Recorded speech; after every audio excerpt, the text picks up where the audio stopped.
میرا یار، میں نے اس سے ایک دن پوچھا، میں نے کہا یار ماشاءاللہ کاروبار کیسا چل رہا ہے؟ الحمدللہ۔ میں نے کہا الحمدللہ سے کیا مطلب، یعنی مال خوب آ رہا ہے؟ کہتا ہے بس الحمدللہ۔ میں نے کہا میں تجھے ایک بات بتاؤں، الحمدللہ تو تب کر جب یہی پیسہ جو تیرے پاس آ رہا ہے تو کم از کم جتنا آج اللہ کے راستے میں نکال رہا ہے اس سے دگنا تو دے رہا ہو نا اللہ کے راستے میں، پھر الحمدللہ کہنا جائز ہے۔ الحمدللہ تو تب کہہ کہ جب پہلے اس میں حرام کا ایک عنصر تھا، اب یہ 100% حلال ہو گیا ہے۔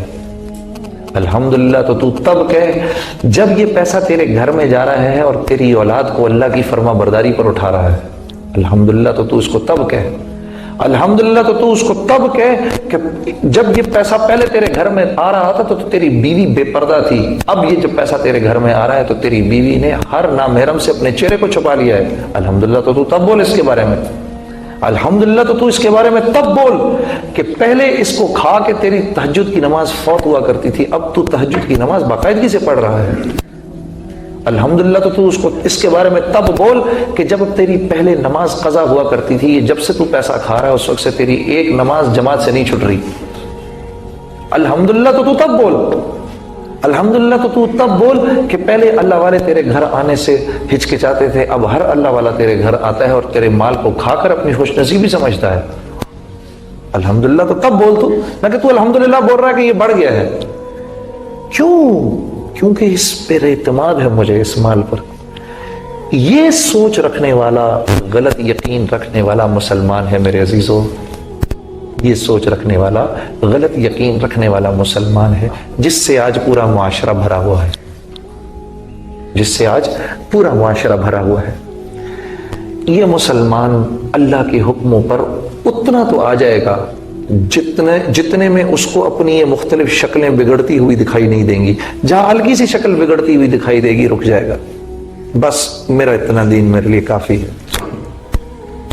میرا اتنا دین میرے لیے کافی ہے۔ اس مسلمان کی مثال اس تاجر کی سی ہے جو ایک فیکٹری میں اپنا پیسہ تو لگا دیا اس نے تھوڑا بہت، ہاں، لیکن آج اگر وہ اس فیکٹری میں سے اپنا پیسہ نکالنا چاہے تو نہیں نکال سکتا۔ آج اگر وہ اس میں سے اپنا نفع نکالنا چاہے تو اسی وقت نکال سکتا ہے جب وہ تیار ہو جس نے اس فیکٹری میں زیادہ پیسہ لگایا ہے۔ یہ مسلمان دنیا کے اندر تو اپنی شکلوں کے بگڑنے کو تیار نہیں، ہاں وہ اس پہ تیار ہے کہ آخرت میں حساب کتاب ہو جائے میرا۔ اللہ کو اور اس کے رسول کو یہ دین ایکسیپٹیبل نہیں ہے، یہ عادتی ترادہ بٹیر ایکسیپٹیبل نہیں ہے۔ بھئی اللہ کے رسول، اللہ کی طرف سے آیتیں اتر رہی ہیں، الیوم اکملت لکم دینکم واتممت علیکم نعمتی ورضیت لکم الاسلام دینا۔ آج ہم نے آپ کے دین کو آپ کے لیے مکمل کر دیا، اپنی نعمت آپ کے لیے تمام کر دی اور اسلام کو دین کے طور پہ آپ کے لیے پسند کیا۔ اتنی زبردست آیتیں اتری کہ یہود حضرت عمر رضی اللہ تعالیٰ عنہ سے فرما رہے ہیں کہ یہ آیتیں اگر ہم پر اترتی تو اس روز ہم عید مناتے۔ یہ آیتیں اتری، دین مکمل اور نعمت تمام ہو گئی، یعنی اب مزے ہی مزے تمہارے میرے سب کے، نعمت تمام ہو گئی۔ نعمتوں میں کیا ہے؟ دل کا سکون، چین، اطمینان، مسلمانوں کی آپس میں محبت، اولاد ماں باپ کی فرما بردار، بیوی شوہر کی فرما بردار ہے، بیوی بھی اللہ کے حکموں پر، شوہر بھی اللہ کے حکموں کے اوپر، ہاں، ماں باپ کے بھی فرما بردار ہیں، حلال کھانے والے ہیں، اللہ کو یاد رکھنے والے، اپنی شرمگاہوں کی حفاظت کرنے والے ہیں، وعدوں کے پورا کرنے والے، امانتوں کو لوٹانے والے، یہ فلاں فلاں فلاں فلاں فلاں، یہ نعمتیں ہیں نا ایک معاشرے کے اندر۔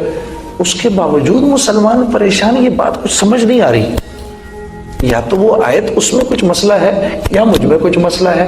تو بھئی کس میں مسئلہ ہے؟ اس آیت میں مسئلہ ہے کیا؟ پھر کس میں مسئلہ ہے؟ مجھ میں مسئلہ ہے نا۔ ہاں، اس کو دور کرنا ہے میں نے، تم نے۔ اب ہم صحیح لائن پر آ گئے، ہم نے دور کرنا ہے اس کو۔ اب یہ کیسے دور ہوگا؟ یہ ایسے دور ہوگا جب دل اللہ کی بزرگی اور بڑائی کی گواہی دے گا۔ اللہ کون ہے؟ سبح للہ ما فی السماوات والارض، دنیا اور آسمان کی ایک ایک چیز جس کی تعریف بیان کر رہی ہے وہ اللہ ہے. اللہ خود کہہ رہے ہیں میں وہ ہوں، کائنات کی ہر چیز میری تعریف بیان کر رہی ہے. یسبح للہ ما فی السماوات و ما فی الارض الملک القدوس العزیز الحکیم.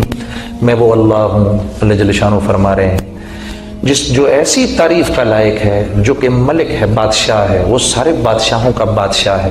اے میرے نبی آپ فرما دیجئے قل اللہم مالک الملک تؤتی الملک من تشاء وتنزع الملک ممن تشاء وتعز من تشاء وتذل من تشاء بیدک الخیر تولج اللیل فی النہار وتولج النہار فی اللیل وتخرج الحی من المیت وتخرج المیت من الحی وترزق من تشاء بغیر حساب. انہیں بتائیں آپ میں وہ بادشاہ ہوں جو جس کو چاہے بادشاہت دے، جس سے چاہے بادشاہت لے لے. میں وہ بادشاہ نہیں ہوں کہ جس کے درباری اور جس کے نیچے رعایا جو ہے وہ اس کا کہنا نہ مانے تو اس بیچارے کا تختہ ہی الٹ جائے.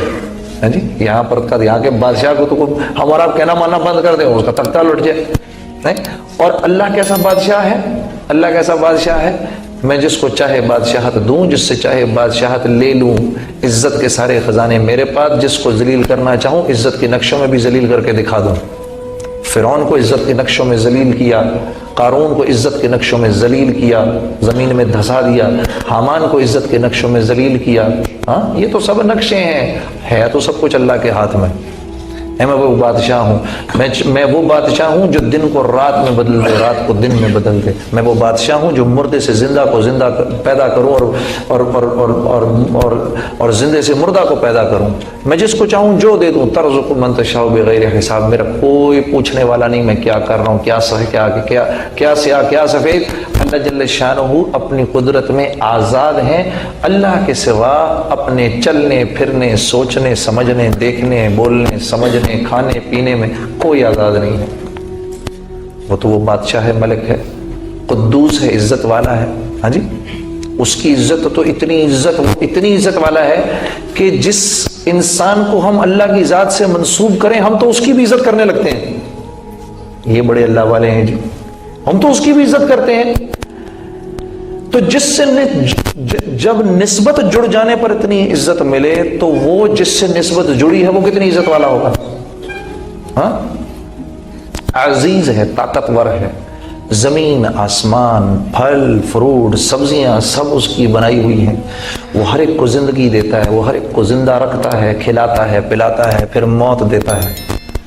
اس کی مرضی کے بغیر کوئی وجود نہیں، اس کی مرضی کے بغیر کوئی چیز ہو نہیں سکتی. پانی پیاس بجھانے میں اس کے امر کا محتاج ہے، آگ جلانے میں اس کے امر کی محتاج ہے، زمین فصلیں اگانے میں اس کے امر کی محتاج ہے. زمین کے نیچے کیا ہو رہا ہے وہ جانتا ہے، اگ رہا ہے وہ کیا اگ رہا ہے وہ جانتا ہے، زمین سے اوپر آسمانوں پر کیا جا رہا ہے وہ جانتا ہے، اوپر سے نیچے کیا آ رہا ہے وہ جانتا ہے. آنکھوں کے خزانے اس کے پاس، زبانوں کے خزانے اس کے پاس، کانوں کے خزانے اس کے پاس. ہر چیز کا مالک ہے، ہر چیز کو ترتیب دینے والا ہے، ہر چیز کو پیدا کرنے والا ہے. ہر چیز اس کے علم کے احاطے کے اندر ہے، ہر چیز پر وہ قدرت رکھتا ہے. وہ اللہ ہے.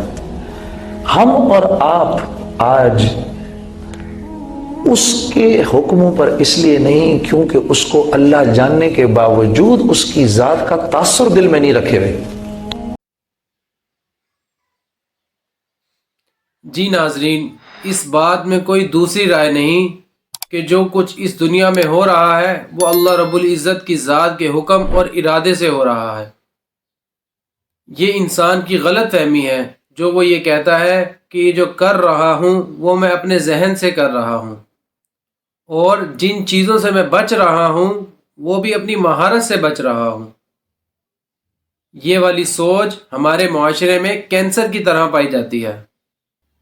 ہم لوگوں کو اس دنیا اور آخرت میں کامیاب ہونے کے لیے اللہ رب العزت کی ذات کے احکامات کو نبی کریم صلی اللہ علیہ وسلم کے طریقوں پر پورا کرنا ہوگا، اور 5 وقت کی نماز کا اہتمام اور دین کے باقی تمام اعمال کو اپنی زندگی میں لانا ہوگا. امید کرتا ہوں آپ کو آج کی یہ ویڈیو ضرور پسند آئی ہوگی. ملتے ہیں اگلی ویڈیو میں، جب تک اپنا خیال رکھیے گا. اللہ حافظ.